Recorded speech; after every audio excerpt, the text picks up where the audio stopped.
Assalamualaikum warahmatullahi wabarakatuh. Ila ridho ilahi ta'ala bibarakati syaratil fatihah. A'udzubillahi minasyaitonir rajim. Bismillahirrahmanirrahim. Alhamdulillahirabbil alamin arrahmanir rahim maliki yaumiddin. Iyyaka na'budu wa iyyaka nasta'in. Ihdinas siratal mustaqim. Shiratal ladzina an'amta 'alaihim ghairil maghdubi 'alaihim waladdallin. Khusus kangge warga kita sing ini ada berita yang sedang gerah sakit, ya, mudah-mudahan Gusti Allah maring kewarasan kalian nggak diangkat penyakitnya ya. Syaulilahu al-Fatihah. Auzubillahi minasyaitonir rajim. Iyyaka na'budu wa iyyaka nasta'in. Shiratal mustaqim. Shiratal ladzina an'amta 'alaihim waladdallin.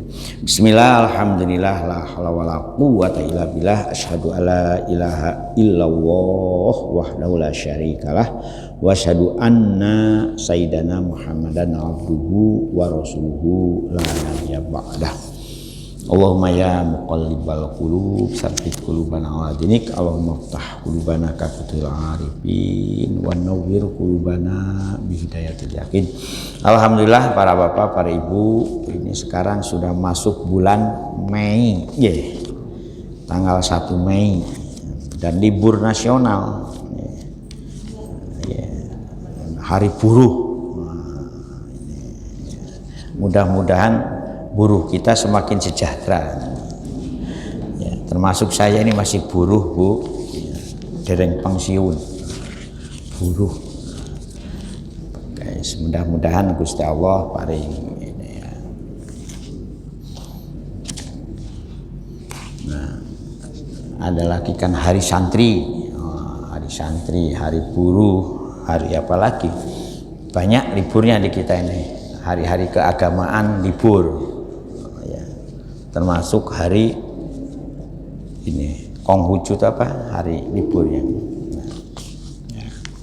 Ya, alhamdulillah negara kita ini melindungi agama-agama, ya. Dan saya yakin kalau orang beragama baik, agama pun agamanya ya mesti baik.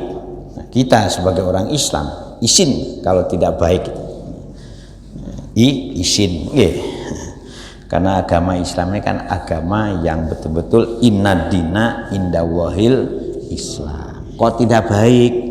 Wong tidak Islam aja kalau beragama itu baik. Mudah-mudahan kita selalu dibimbing oleh Gusti Allah dengan mempelajari ayat-ayat kauliyahnya ini dalam rangka membimbing kita supaya kita selalu berupaya menjadi orang baik. Orang baik itu dalam Al-Quran digelari muhsin. Wa inna wala ma'al muhsin. Sungguh Gusti Allah itu akan selalu bersama orang-orang muhsin. Muhsin dari kata ahsana yuhsinu ihsan. Nah, minggu yang lalu kita sudah diberitahukan oleh Gusti Allah tentang bagaimana orang-orang munafik kalau diajak berperang, berperang secara fisik, berjuang di jalan Allah secara fisik, ya, baik melawan musuh di medan perang atau berjuang secara fisik, ya, menggerakkan, alhamdulillah, matur nuwun, jalan-jalan ke kebaikan. Nah, itu kan ada dua persemon dari orang munafik gitu. Pertama, ketika dia diajak perang les, dispuni Gusti, kenapa panjenengan wajib akan perang? 5 katam, nah, itu alaina, nah, itu kenapa tidak ini dulu ditunda perintah wajib perang. Padahal dulunya orang munafik yang orang-orang Mekah itu ketika belum Islam senengannya perang gelut. Tapi kok sudah ada perintah berperang ketika Islam, mereka ngeles. Ngeles.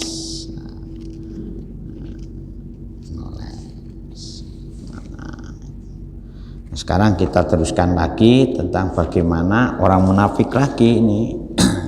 Kenapa ngeles? Karena dia takut mati. Takut mati. Sedangkan orang yang beriman ketika diajak perang itu juga senang. Dengan harapan dia mati ketika berada di medan perang dalam berjuang. Kalau orang yang beriman kan kariman aumut sahidan. Oleh karena itu disindir oleh Gusti Allah. Ainama takunu yudrikumul mautu walau kuntum fi burujim musayyadah. Ainama takunu, seandainya kamu ini urusan permatian, urusan mati, di mana saja kamu berada, pasti kalau sudah waktunya mati mati. Pun ini Bu, gak bisa permatian itu ditunda atau aku pingin tradisi. Kemarin terus kayak kedatangan teman, ada yang kadang-kadang aku ikis jaluk nang Gusti Allah itu kan ada. Duh Gusti, seandainya kula niki mati luwih apik daripada aku hidup, maka matikanlah saya. Nah, memang ada itu di Sahih Bukhari itu kan itu. Dan seandainya kula niki hidup ini masih punya arti, punya makna, bisa bermanfaat untuk orang lain, maka panjangkanlah usia saya. Jadi Rasulullah itu mengingatkan juga dengan hadis itu mestinya kalau urip iku ora iso dawa tur ora iso memberi manfaat, mati luwih apik ya. Lu mati luwih apik. Tetapi kalau bisa mantola umruhu wahasuna a'maluhu. Tapi aneh kadang-kadang aneh. Sing api-api kadang-kadang dipecahi dhisik. Nggih. Sing dablek-dablek ya semestinya sing dablek ora cepet mati itu diberi kesempatan untuk tobat mestinya. Tapi kadang-kadang dablek ya tambah makanya dalam Al-Quran itu kalau memang orang itu punya nasib karakter dablek, sekalipun mati dan setelah mati ngeles Gusti Allah, duh Gusti panjenengan balik akan mawon kula tang dunya sedilok mawon kula diengkes nebus seperti dalam surat Ali Imran itu kan, nebus dunia dengan segala isinya diwujudkan jadi emas walawif tadabi kan ada habau walawif tada surat Ali Imran itu pas di ujungnya juz kan. Nah, jadi permatian itu pun ngentos niku nggih. Nah, kita ini sekarang bersiap-siaplah golek fastwood mati selamat. Nah, ilmu yang paling tinggi itu yaitu mati selamat. Mati selamat itu mati yang bagaimana? Rasulullah mengingatkan mangkola akhiru hayatihi la ilaha illallah. Nah, tetapi perlu juga ditelusuri itu. Kalau tiangnya gak cangkeme gak iso muni gara-gara kena stroke, uripe nang ambang baye apa di atas amben karena stroke apa wis koma berpuluh-puluh tahun. Nah terus muni la ilaha illallah ya nopo? Pernah enggak panjenengan titeni atau yang pernah sering saya sampaikan atau panjenengan pas di WC ujuk-ujuk di langsung nah langsung nggak ada dijamin husnul khotimah nopo boten ya apa carane. Jadi jenengan jangan membayangkan wah nanti mati saya ini ketika sujud seperti almarhum Prof Syekh itu kan ketahuan didodok pintunya beliau sedang sujud atau matinya sedang ngaji atau sedang ngajar assalamualaikum ada kan mau sedang ceramah tahu-tahu amyo ternyata atau yang tempo hari itu habis baca Quran ya di acaranya siapa itu pipa itu langsung. Nah sekarang apa itu husnul khotimah? Nah itu mistana. Nah atau sedang hubungan suami istri di atas pelukan istri, puk mati. Ya kan coba dicari ini kan ada kan. Jadi jangan membayangkan mati. Wah sedang sholat sengaja. Waktu sakit sekian lama kok gak mati-mati sampai didoakan ya apa golek golek galih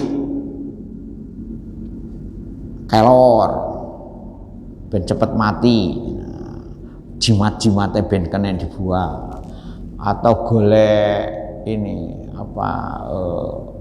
ketan ireng itu loh merang itu merangnya ketan ireng nggih ada. Atau golek godong talas apa sih nang pinggir-pinggir sungai itu. Nah, saking angele mati diikhtiari dengan cara-cara seperti itu. Atau duwe aji-aji durung ana sing gelem nerima suwukane nah gak mati-mati.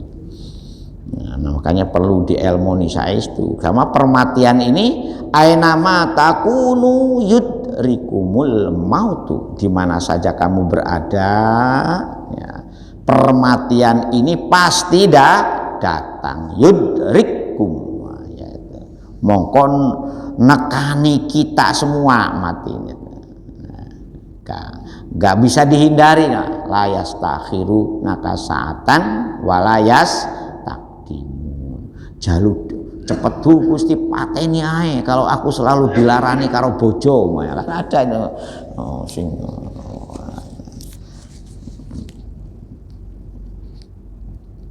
walau kuntum fi burujim musyayyada, sekalipun awakmu singitan berada, buruj itu husun, di dalam bunker, atau ini kan ketika gambaran orang perang di dalam benteng yang kokoh sekalipun kita bersembunyi, atau dalam bunker, atau di dalam bahkan di dalam batu yang rapat sekalipun, kalau sudah waktunya mati ya mati.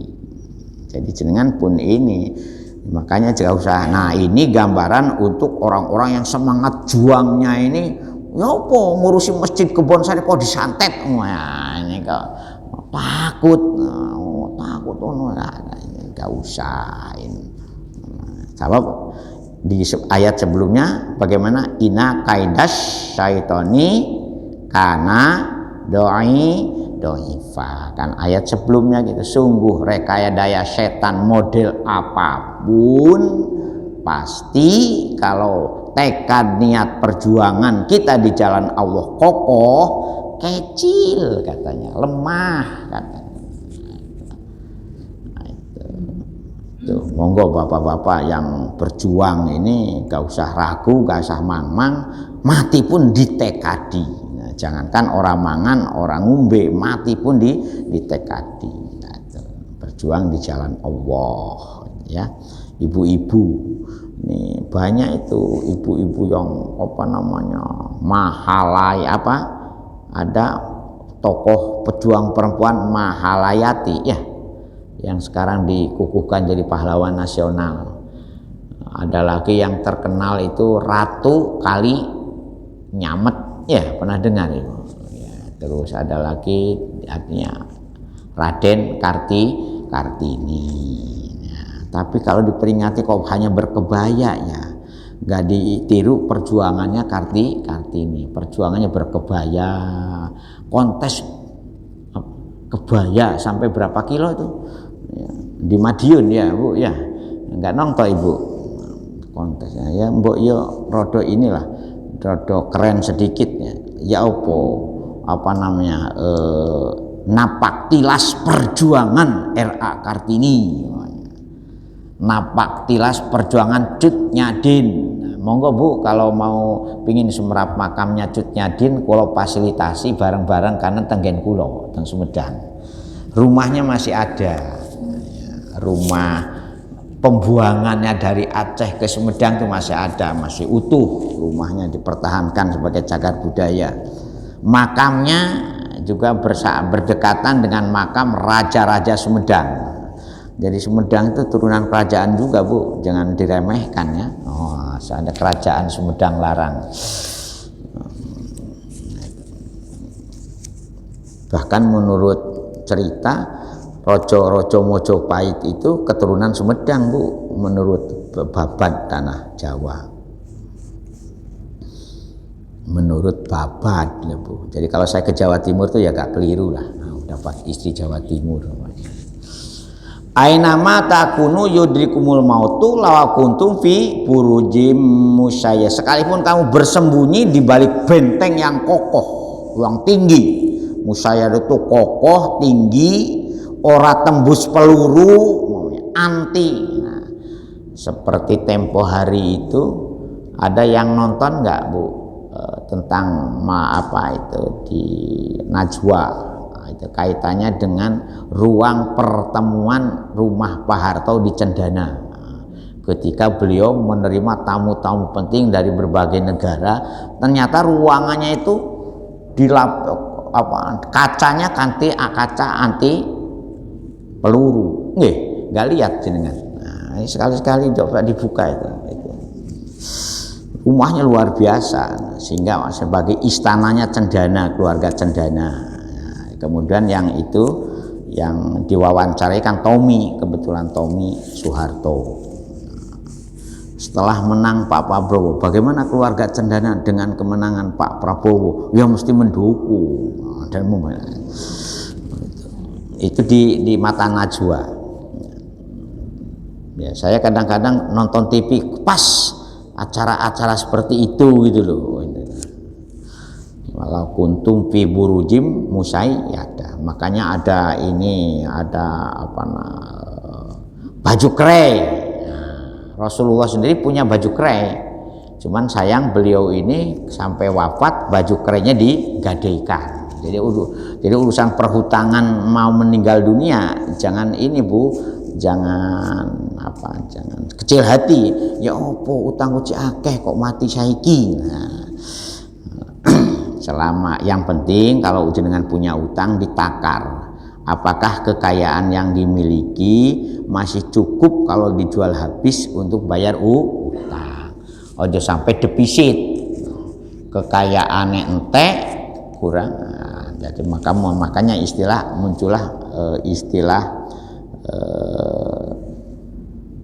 sapi. Nah, ibu-ibu ngapunten ibu-ibu nggih banyak dicontohkan dalam kitab fikih itu. Sapi itu yang banyak orang perempuan. Ngerti sapi? Boros. Nah, makanya kalau bapak-bapak punya istri boros, napakohnya itu ya dicukupi sebatas cukup untuk hidup, makan bareng, belanjanya perlu tapi bapak-bapak ketika istrinya sapi duitnya disingitno sebagian golek bojo untuk membiayai bojo baru ya gak oleh ya.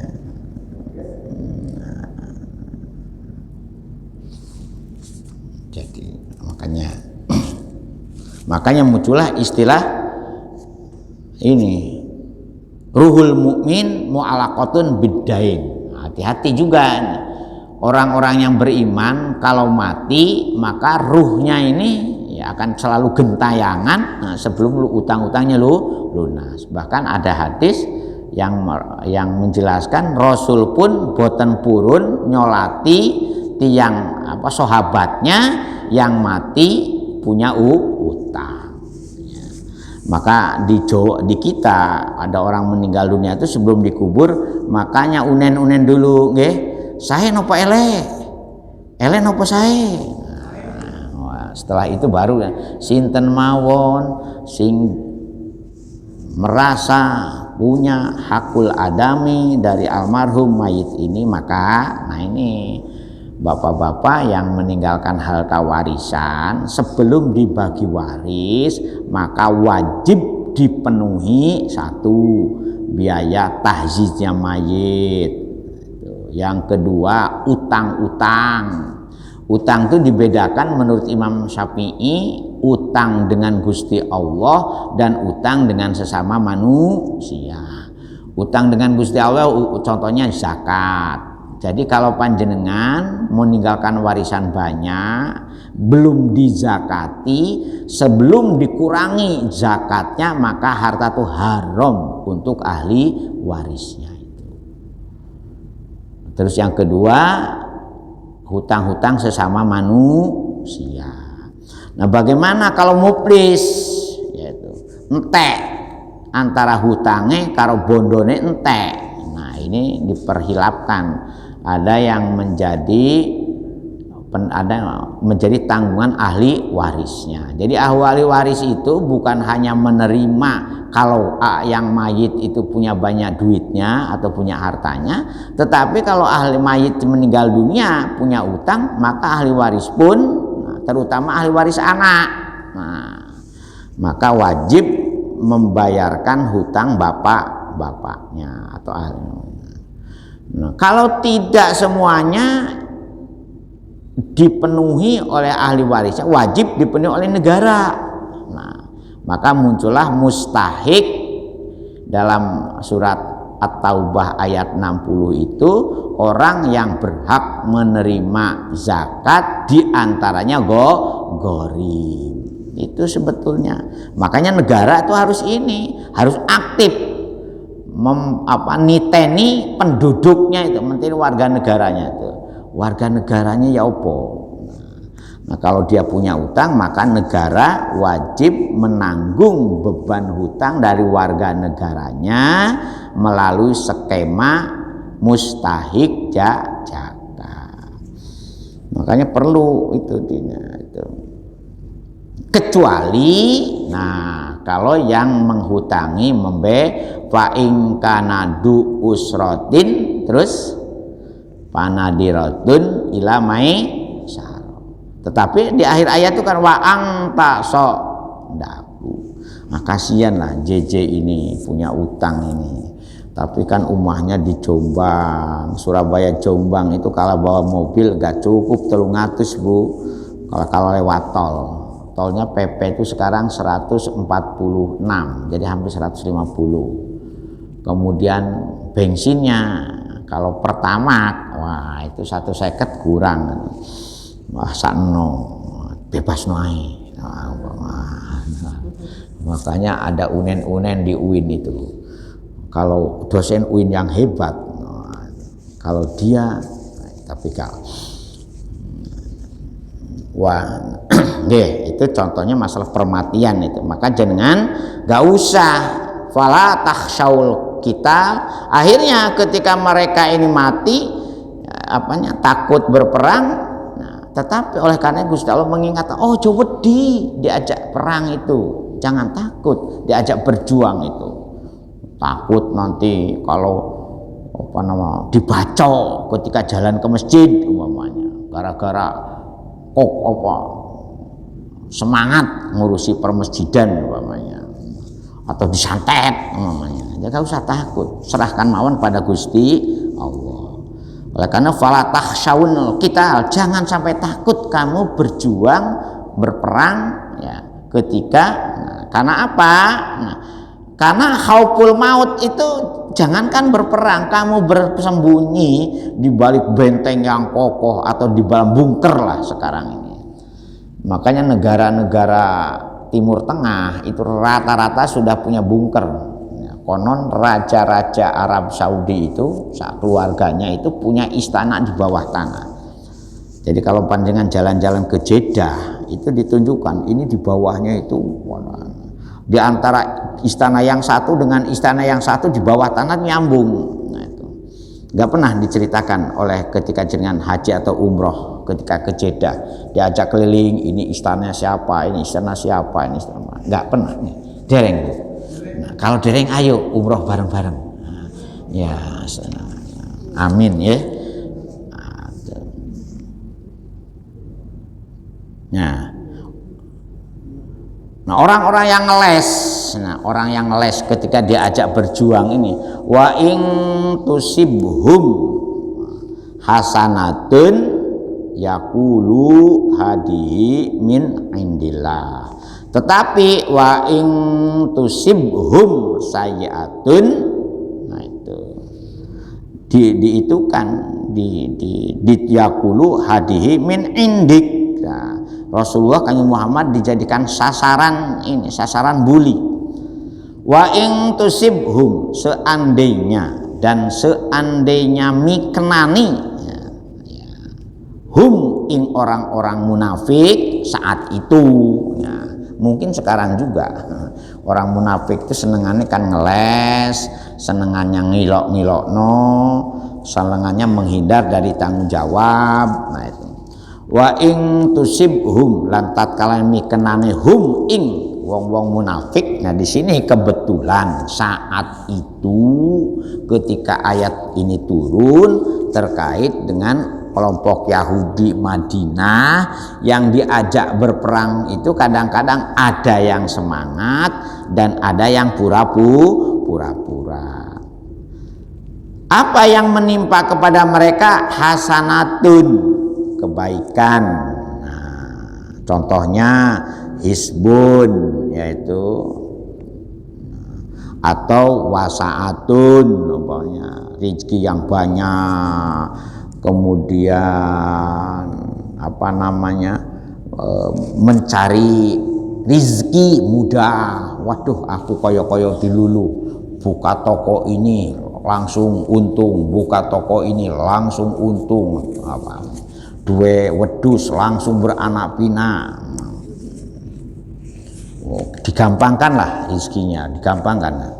Yaqulu moko padha ngucap sapa si munafik, hadihi utawi iki anugrah, hasanatun itu. Nah, hadihinya itu kata ganti dari kata hasanatun, nah, kebaikan. Iku min indillahi, saking ngersanipun Gusti Allah. Dia masih mengucapkan seperti itu sebab Yahudi kan orang yang percaya dengan adanya Gusti Allah. Orang Yahudi, orang Nasrani itu percaya. Mung ora percaya kepada penerusan Kanjeng Nabi Muhammad sallallahu alaihi wasallam.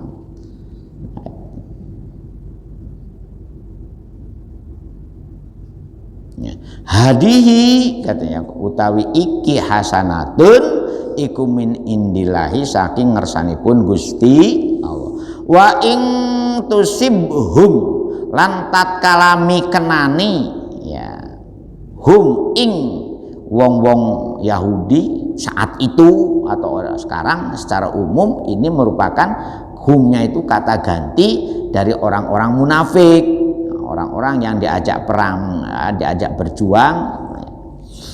Seperti tadi malam, saya tuh kebetulan tadi malam baru datang ke sini jam 11 dari Malang Selatan, diskusi dengan kiai terkait dengan wakeh wong-wong itu ketika diajak berjuang soro pada mulet.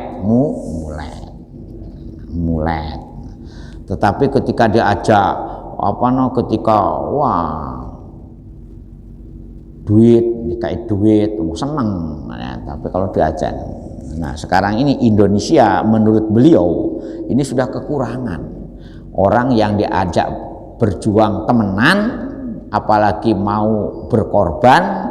Semuanya sekarang itu ada takaran bani piro sekarang ya cander malah itu sampai jam berapa? Jam 8 baru pulang jam 8. Ya alhamdulillah tidak macet, jadi nyampe sini jam 11. Jadi ya itu diskusi masalah ya nopo saniki pados tiang sing saestu untuk berjuang, berani berkorban. Yang banyak itu sekarang itu berjuang membela yang bayar, bukan berjuang bagaimana menegakkan kebenaran menurut beliau. Makanya kita ini gak boleh lengah, tetap harus belajar berjuang yang kokoh. Wa ing tusibhum lan tatkala mikenani ya, kepada orang-orang munafik opo sayyi'atun ya, kegagalan, Contohnya jadbun, wabalaun, nah itu kegagalan, kesulitan, kekalahan. Nah, maka ungkapan mereka yaqulu hadihi min indik, maka nah itu ada makanya ini jawabnya wa ini, maka mereka akan mengatakan hadihi utawi iki kegagalan sayiatun iku min indika saking karena gara-gara Muhammad. Nah, Nabi Muhammad dijadikan tertuduh. Seandainya wah itu tidak diajak perang, tidak kamu nggak mau. Nah ini ada itunya itu di situ. Walaupun memang ada dalam cerita itu orang Yahudi yang baik ya, menghabiskan seluruh hartanya diserahkan kepada Kanjeng Nabi untuk ikut berjuang membela ajaran Islam. Ada. Nah, tapi dalam cerita itu gak banyak, mung siji, hanya satu orang. Sementara dari sahabat Rasul ada Abu Bakar, yang ada Utsman yang kaya raya, diserahkan semua hartanya, itu kan banyak. Kalau dari sahabatnya. Kul, nah sekarang Rasulullah ya panjenengan wahai Kanjeng Nabi. Nah sekarang gantinya kul itu mestinya para ulama kan. Kul, maka katakanlah wahai Kanjeng Nabi Muhammad lahum maring wong-wong sing munafik kaya mau kullun utawi sekabehane apa iku hasanatun utawa sayiatun, itu kulun itu dua-duanya itu iku min indillahi, sajane semuanya saka Gusti Allah. Makanya kan ada rukun iman itu apa yang terakhir? Khairihi wa syarihi minallahi ta'ala. Loh kalau ngoten muncul pemahaman ngawur. Wah aku maksiat kan kehendak Gusti Allah. Oh, aku nyolong ya kehendak Gusti Allah. Aku berzina ya kehendak Gusti. Katanya kan khairihi wa syarihi minallahi ta'ala. Itu wong ngawur, ada itu yang pendapatnya. Gak apa-apa, aku ditakdirkan jadi wong jahat, wong jelek. Bahkan ketika matinya itu minta disiram oleh air ini apa minuman keras ada. Kalau aku mati engko sing gawe nyiram, biasa kan orang meninggal dunia itu kan gawa botol nggih nyirami. Aku gak tak sirami gawe minum, ada sing sampai kados ngoten niku. Saking kebacut. Nah, kebacut. Nah, kulun utawi sekabehane hasanatun dan sayiatun iku min indillahi. Tetapi perlu beradab. Perlu ada adabnya ini. Famali haulail qaumil yakaduna yafqahuna hadisa. Nah, di belakangnya itu ada ayat yang mengantarkan kita ini harus beradab, ojo ngono. Kalau sing baik saka Gusti Allah, tapi sing elek saking awakmu dhewe. Kan ayat selanjutnya itu ma asobaka min hasanatin faminallah wa ma asobaka min sayyiatin famin naf. Nah ini adab. Karena Gusti Allah totok akhlak. Ketika kita jadi gak bener pendapat kalau kamu berbuat jelek, kemudian ini takdir yang di apa ya namanya. Karena apa? Karena Gusti Allah itu sudah memberi jalan, memberi petunjuk. Jalan yang Gusti Allah itu adalah jalan kebaikan. Maksudnya bagaimana mencocokkan, makanya ada istilah taufiknya, antara kerentek baik kita dengan pertolongan kemampuan melaksanakan kebaikan. Namanya taufik itu di situ. Panjenengan kan hati panjenengan, hati kita semua itu kan ada kerentek api karo kerentek elek. Ketika kita kerentek api, kemudian kita mampu melaksanakan keapian itu, nah kita ini itu sudah diberi taufik oleh Gusti Allah. Nah, ketika kita masih kerentek baik saja, itu oleh Gusti Allah sudah diberi hidayah. Makanya ada istilah hidayah dan taufik, gitu nggih. Nah, Mas Taufik, nah jadi namanya Mas Taufik. Nah, makanya kalau namanya Mas Taufik itu harus cocok selalu dengan kebaikan. Makanya ada Allahumma muwaffiq. Nah, Allah lah yang memberi, dan itu semuanya harus dilatih untuk membunuh atau mengendalikan kerentek jelek. Menurut Imam Ghazali itu orang sabar ini adalah orang yang berhasil mengendalikan kerentek jeleknya untuk selalu memenangkan kerentek baiknya. Itu orang sabar. Ba'isuddin istilahnya itu dengan ba'isul hawa. Makanya muncullah teori yang sudah sering sampaikan, tahliyah, tajali, tahliyatul qalbi anil ausofil mazmumah wa tahliyatuhu bi ausofil mahmudah fayasduru minhu af'alul jamilah. Ketika kita mewujudkan, memancarkan perbuatan-perbuatan baik, itu sudah mendapatkan anugerah hidayah dan taufik jadi satu paket. Jadi saja nih nitoni agama itu kalau sudah ngerti, gak usah golek mubalek, gak usah titeni manai dewe, karena hati kita ini yang sudah memberi penuntun. Makanya di Ihya itu hadis-hadis istabti kolbak itu diurai secara jelentreh. Jaluklah nasihatku nang atimu dewe, perasaanmu dewe ya kaya apa. Kalau awakmu ngene nang uwong, perasaanmu dewe kalau dikonokno karo wong kaya apa. Kalau sudah bisa ngerogoh atine, jangan ngerogoh ati dikai ati rogoh rempelo, kan kacau itu. Nah, ya itu ada pepatah hebat, pepatah bahasa Jawa tuh jangan diremehkan, rogoh rempelo. Seperti ono pepatah ngono ya ngono, tapi ojo tego lorone ora tego patine. Itu kan itu pergaulan yang bahaya itu. Masa wong tuh loro lopo dijarke ae, tapi kalau waktunya mati sakno, baru sakno kalau sudah orang itu dalam kondisi yang enggak boleh seperti itu. Kita ini unsur ahoka zoliman au mazlu, nulung nang uwong iku. Ya wong itu apa dolim nang awakmu, apik nang awakmu, itu ojo sampai ngarani sing nolong nang awakmu itu adalah orang-orang yang selalu berbaik hati.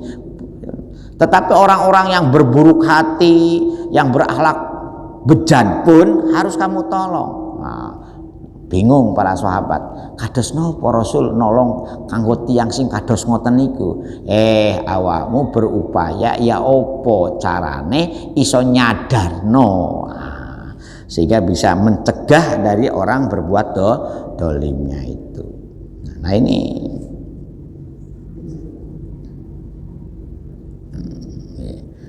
jadi gitu nggih, jadi itunya itu monggo. Jadi jauh sampai hanya di buah bene. Maksudnya hadisa itu kan yabqahuna layakaduna yabqahuna hadisa. Memang kadang-kadang orang munafik itu hanya berbaik di bibirnya saja. Ya kan itu. Mudah-mudahan kita terbebas. Maka doa Allahumma inni a'udzubika minal jubni wal bukhli, Allahumma inni a'udzubika, dan sampai terakhir itu min golabati dain wa qahrir rijal. Allahumma inni a'udzubika, Gusti mugi panjenengan nyelamat akan kula saking jiwa pengecut. Nah, minal jubni kan jiwa pengecut, wal bukhli lan jiwa medit. Nah, itu jiwa medit itu penyakit, Bu. Makanya ada doa, duh Gusti ing Maha Kuwaos, mugi panjenengan ngadoh akan kula saking penyakit pengecut. penyakit medit. Termasuk yang terakhir min ghalabatid dain, penyakit akeh utang. Min ghalabatid dain, sehingga utang ini ngelindih gitu, min wa qahri rijal, dan juga terselamatkan dari santet. Nah itu min qahri rijal itu diartikan dari fitnah-fitnah, karena Rasul sendiri pernah tersantet, Bu. Jadi jangan dikira persantetan itu hanya ada sekarang. Zaman Rasul itu sudah kena santet. Dalam bahasa hadis itu dikenal dengan roihul ahmar. Maka terapinya Gusti Allah menurunkan surat Muawwidhatain. Qul a'udzu birabbil falaq min syarri ma. Qul a'udzu birabbin nas, malikin nas, ilahin nas, alladzi wasufi sudurin nasi minal. Nah, dalam ini, dalam terapinya ketika kita mengucapkan minal, tahan napas, mata dipejamkan, mandeng, fokus nang Gusti Allah. Untuk apa? Terhindar, terbebaskan, terjauhkan dari fitnah bongso jin dan bongso manusia. Ada terapinya, Bu. Bukan hanya kita minang jinnati wana, enggak ada. Itu itu terapinya menurut ulama-ulama yang itu. Jadi bermenit-menit bila perlu itu ininya itu, ini apa istilah, mohon itunya itu apa namanya, mohon secara khususnya itu minal, pisah-pisah, kemudian sirno, ada terapi-terapi. Nah, kalau nggak ngaji kan nggak ngerti itu bangsa hal-hal seperti itu. Makanya butuh ngaji itu karena supaya tahu ada siri-siri yang terkait dengan bagaimana terapi-terapi spiritual. Wa nunazzilu minal Qur'an ma huwa syifa wa rahmah. Ma asobaka ma asobalam pemawon ma asobaka mikenani kaing panjenengan wahai Kanjeng Nabi, katakan kepada mereka wahai Rasul. Nah itu untuk ayat 100-nya itu, seandainya awakmu ditimpa kebaikan, nah ya bagus ya, paminawa iku semuanya, karena Gusti Allah itu adalah jalan baik, bukan jalan jelek. Jalan jelek itu dari iblis, dari setan, dari manusia. Makanya jangan itu sing paling abad dari manusia. Wama asobaka min sayyatin famin nafsik, ini akhlak, ini adab kita, tata krama kita. Wa ma asobaka lan apa maun mikenani ing panjenengan wahai Kanjeng Nabi. Nah, Kanjeng Nabi iku min sayatin, saking masalah-masalah jelek, contohnya baliyah, ujian, cobaan, iku famin nafsik, saking awakmu dhewe. Artinya karena apa? Karena kita ini jadi kerenteng elek dalam nafsu kita, itu dari wujudnya jasad kita. Makanya kolaborasi kerenteng jelek itu dengan jasad itunya itu. Makanya monggo jangan sampai jenengan jasad ini diperbudak oleh kolaborasi kerenteng jelek. Nah kalau jenengan dapat hidayah, maka kolaborasi kerenteng kebaikan dengan amal baik. Itu namanya orang dapat hidayah dan dapat taufik. Kalau panjenengan punya kerenteng elek, kemudian mempraktekkan kerenteng itu dalam perbuatan jasad dengan berbuat jelek itu, maka jenengan itu bolonya ahwa syaiton, katanya hadis itu. Maka kamu menjerumuskan diri menjadi bolonya setan. Nauzubillah min zalik. Al-Fatihah. Auzubillah min syaitonir. Ya kana Allah ya kana nasta'in shiratal mustaqim. A'udzubillahi min hamdan na'idin hamdan syakirin hamdan wa afina amma wa kafi mazidah. Ya Rabbana lakal hamd kama yanbaghi li jalali wajhika wa azim Muhammad salatan tunjina biha min jamil ahwali wal afat wa taqlina biha jamil hajat wa tutahhiruna biha min jamil sayiat wa tarfa'una biha min jamil khairat bil hayat wa ya muqallibal qulub sabbit qulubana ala dinik Allahumma ftah qulubana ka futuhil arifin wan nawwir qulubana bi hidayatil ahlana wa auladana wa talamidana min ahlil ilmi wa ahlil khair min ahli wa anil amilin kama fatahtahu ala anbiya'ika wa rusulika wa ibadika sholihin rabbana hab lana min azwajina wa dzurriyyatina qurrata a'yun waj'alna lil muttaqina imam rabbana atina fid dunya hasanah wa fil akhirati hasanah wa qina adzabannar wa qina adzabannar subhana rabbika rabbil izzati amma yasifun wa salamun alal mursalin walhamdulillahi rabb sekurang dan selengkapnya pangapunten parsami. Ihdinas siratal mustaqim. Assalamualaikum warahmatullahi wabarakatuh. Astaghfirullah rabbal baraya